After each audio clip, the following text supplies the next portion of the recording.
అందరి నమస్కారం. రాష్ట్ర ప్రజలకి, శ్రేయోభిలాషులకి, ప్రతి ఒక్కళ్ళకి వైఎస్ జగన్మోహన్ రెడ్డి గారికి శవరాజకీయం అంటే ఇదే కదా, అదే విధమే కదా. మరి చనిపోయిన సాయి కృష్ణకి ఆయన తల్లికి పలకరించడానికి పోయి దాని రాజధాని గురించి రాజకీయం చేయటం ఏమిటి? దాన్ని శవరాజకీయం అంటారా లేదా ఒక్కసారి చెప్పండి.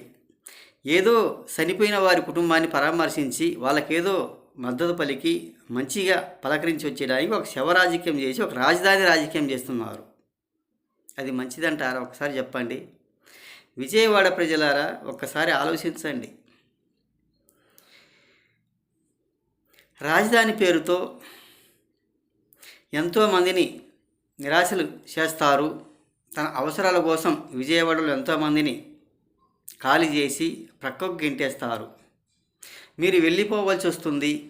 పునర్నిర్మాణం పేరుతోనూ డెవలప్మెంట్ పేరుతోనూ ఏదో ఒక విధంగా స్థానికంగా ఉన్నటువంటి వాళ్ళందరినీ కూడా భయపెడుతూ బయటికి తోసేస్తారు. ఒక్కసారి ఆలోచించండి. అతనికి అభివృద్ధి చేత కాదు, ఏమి చేత కాదు. మరి రేపు పొద్దున వైసీపీ వాళ్ళు అధికారంలోకి వస్తే ఇలాగే చేస్తారా లేదా ఒక్కసారి చెప్పండి. ప్రతి ఒక్కరిని కూడా బయటికి గెంటేస్తారు. ఒక అధికారం కోసం ఎంతో సానుకూలంగా మాట్లాడవలసింది పోయి ఇలా శవరాజకీయాలు చేసుకుంటూ ఇలా మాట్లాడితే ఎంతవరకు స్వభావం?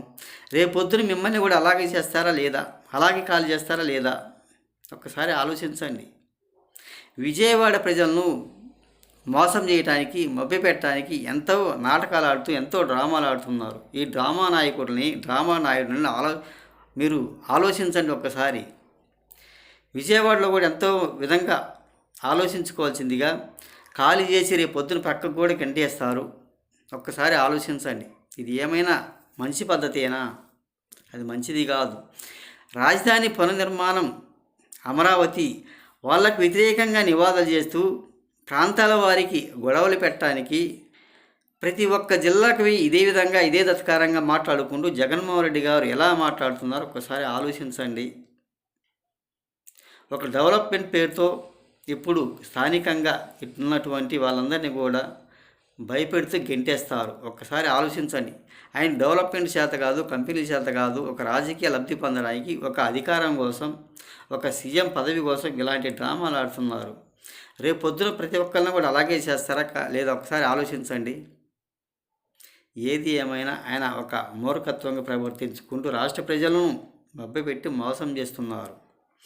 ఏదో వాళ్ళకు ఆ పిల్లోడు చనిపోయిన వాళ్ళకు అంతో ఎంతో 1 లక్షలో 2 లక్షలు వచ్చేదానికి 1 కోటి రూపాయలు ఎంతో ఇస్తాను మేము అధికారంలోకి వచ్చినాక అంటారు. అదేనా అధికారంలోకి వచ్చి ఎక్కడి నుంచి ఇస్తారు? ఆయన డబ్బు ఇస్తారా?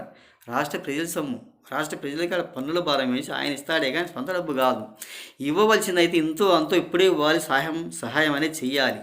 సహాయం చేయకుండా మా ప్రభుత్వం రావాలి, మా ప్రభుత్వం వచ్చి నాకు ఇస్తానంటారు. అది ఎంతవరకు స్వభావం ఒకసారి ఆలోచించండి. అది ఇవ్వటానికి కాదు, ఎగనామం ఎగ్గొట్టడానికి అన్నమాట.